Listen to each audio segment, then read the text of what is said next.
Alright, so this is the throttle. I'm just going to show off some of the functions that we have here. Again, normally I have a strap on. This is just one for demonstration purposes.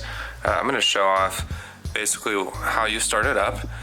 There's a quick start guide included, and it's also available online, but this is just going to show off some of the same things. So essentially when you turn it on, you'll see that I have the voltage showing right here, so 47.1 volts. And you'll also notice that this is blinking right now. So this top LED, this is the disarmed state. Again, corresponds to disarmed here. You'll see this is blinking disarmed. First thing I'm going to show you is paging through the different menus. So first menu you'll see is the battery percentage. That's a rough estimate on how much battery is left. So right now I have it kind of in the middle.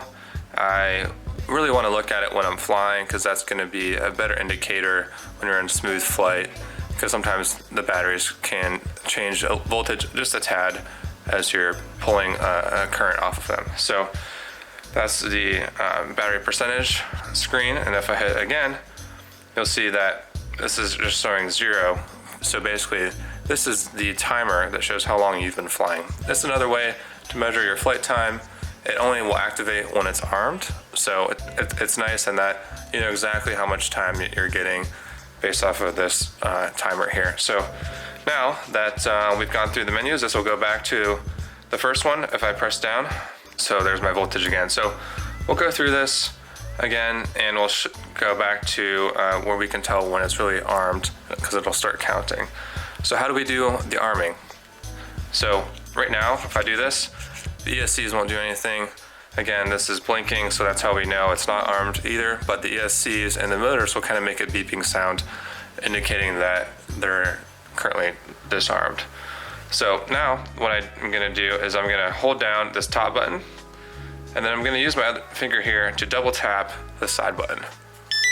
So you can see it changed to arm, started counting, and then you can hear that there's a little startup tone indicating that the throttle has been armed. And you can't tell on the camera, but also this vibrated a little bit, indicating again that we have just armed a system.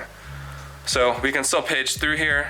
We're looking at different voltage as we're flying. Still says armed, and there's our percentage.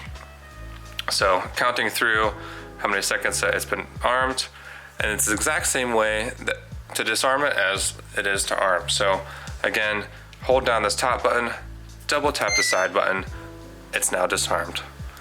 And the important thing to know is, for safety reasons, if I do want to rearm it or disarm it in the first place, if I'm at all pressing this throttle, I won't be able to. And we kind of set up this top button to make sure that you're not on the throttle, just in case.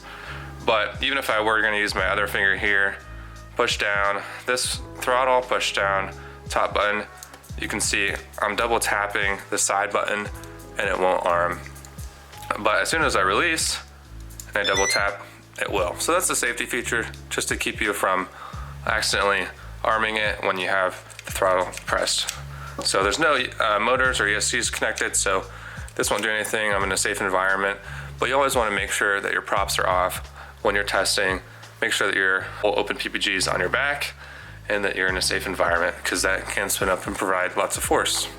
So go through and you can see the timer now restarted, and every time you arm it, it'll restart the timer from 0. So just a little note there. But the nice thing is, when I do disarm it, it'll keep the time that was the armed time. It'll keep that on the display so that I can, maybe write it down in my logbook or just use it for reference after I land. And so essentially that's it. That's the OpenPPG Throttle. That's the current features. Again, this may change down the road, but this is the shipped version for batch 3. If there's any questions, definitely let me or Paul know. You can contact us at info@openppg.com. Also, check out the forum at community.openppg.com, and just shoot us a message on there. There's a lot of helpful people, and we're definitely happy to help ourselves as well.